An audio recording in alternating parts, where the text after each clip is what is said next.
11월 28일 토요일, 주말에도 큐티를 합시다. 큐티 메시지입니다. 오늘 본문은 교회, 그 중에서도 안디옥 교회에 관한 말씀입니다. 어제 말씀에서는 베드로가 이방인에게도 말씀을 전했습니다.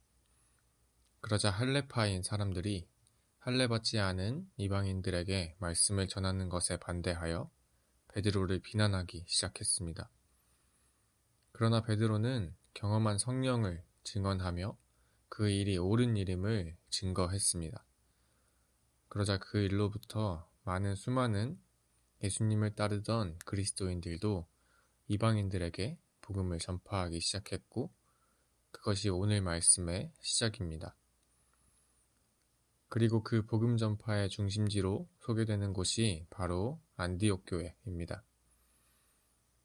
안디옥 교회가 복음을 왕성히 전파하고 있다는 소문을 들은 예루살렘 교회는 그곳으로 바나바를 파송하기로 결정합니다. 그리고 바나바는 우리가 잘 알고 있는 바울을 찾아 안디옥 교회로 함께 가게 됩니다.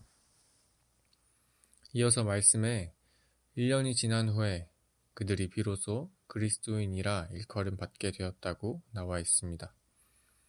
그런데 사실 그리스도인이라는 말은 그 전부터도 사용되었던 말입니다. 다만 그 의미는 칭찬보다는 조롱, 비아냥의 의미가 강했습니다. 예수님을 부정하고 하나님만을 믿었던 유대교의 사람들이 예수님을 믿는 사람들을 보며 부르던 표현이었기 때문입니다.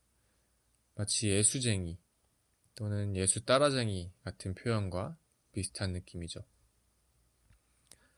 예수님을 믿지 않으시고 제가 교회를 가는 것도 반대하셨던 저희 아버지는 저에게 종종 미친 자식이라는 말씀을 하셨었습니다. 그리고 가끔은 저뿐만 아니라 교회를 다니는 모든 사람들을 싸잡아 미친 자식들이라는 말씀도 하셨었죠.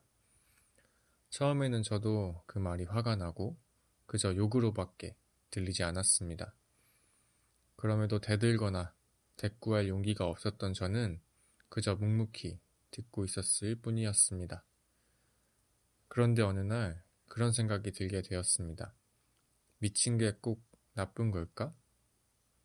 믿는다는 것은 예수님께 미쳐야 하는 게 아닐까? 라는 생각이었습니다. 그리고는 그런 생각을 하는 스스로를 보며 내가 미친 게 맞구나. 믿는 사람들은 이미 모두가 예수님께 미쳐 있겠구나 라고 정의하게 되었습니다.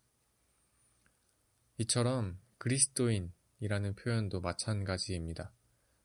그리스도인이라는 단어의 참뜻이 무엇입니까? 그리스도를 닮은 사람입니다.